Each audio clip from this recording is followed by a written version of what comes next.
কারখানাটা এখানে অবস্থিত। এরা যেটা করেন সেটা হচ্ছে ঢাকায় বিভিন্ন ধরনের কোম্পানির লেবেল ব্যবহার করে গাইবান্ধাতে এটা তৈরি করে, লেবেলটা ঢুকিয়ে বাজারজাত করে।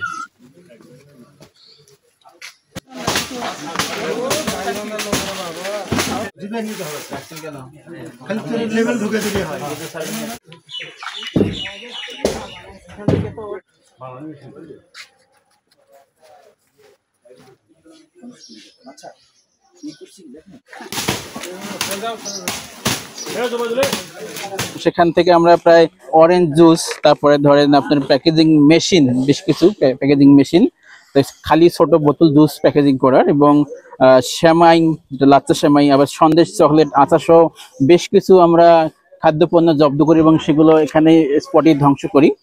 তো এবং এইসব প্রতিষ্ঠানের মালিক তিনটা প্রতিষ্ঠানের মালিককে, তার ভিতর একটা প্রতিষ্ঠানের মালিককে 1 বছরের জেল এবং 2 লক্ষ টাকা জরিমানা ভোক্তাদের সংরক্ষণের 50 ধারায় নকল পণ্য উৎপাদনের দায়ে, এবং অনাদায়ে আরো 1 মাসের জেল, এবং অন্য একটি প্রতিষ্ঠানের মালিককেও সেম 1 বছরের জেল এবং 2 লক্ষ টাকা জরিমানা, অনাদায়ে আরো 1 মাসের জেল, এবং আর একটি প্রতিষ্ঠানের মালিককে, সেখানে খাদ্যপণ্য পাওয়া যায়নি কিন্তু খাদ্যপণ্য উৎপাদনের যেসব সরঞ্জামাদি ছিল সেগুলো জব্দ করা হয়েছে এবং তাকে সতর্কতা স্বরূপ 25,000 টাকা জরিমানা করা হয়। গতকাল রাতে গোপন সংবাদের ভিত্তিতে রাত 12:30 নাগাদ আমরা এই কারখানায় অভিযান পরিচালনা করি।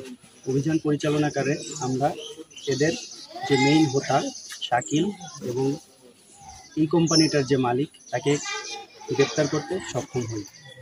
রাতভর আমরা অভিযান চালিয়ে এখানে অবৈধভাবে তৈরিকৃত জুস, বিভিন্ন ধরনের আচার, সেমাই এবং আনুষঙ্গিক অনেক ধরনের খাবারের স্যাম্পল আমরা জব্দ করি।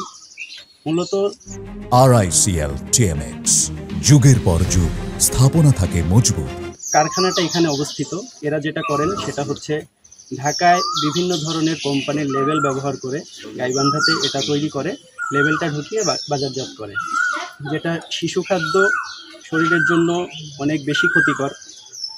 এবং আগামী ঈদকে টার্গেট করে এরা পর্যাপ্ত পরিমাণ সেমাই উৎপাদন করে, যেটার মধ্যে রঙের ব্যবহার অলরেডি আমাদের যারা ভোক্তা অধিদপ্তর থেকে এসেছেন তারা রঙের ব্যবহার পেয়েছেন। সেনাবাহিনীর এই ধরনের কার্যক্রম আগামীতেও অব্যাহত থাকবে।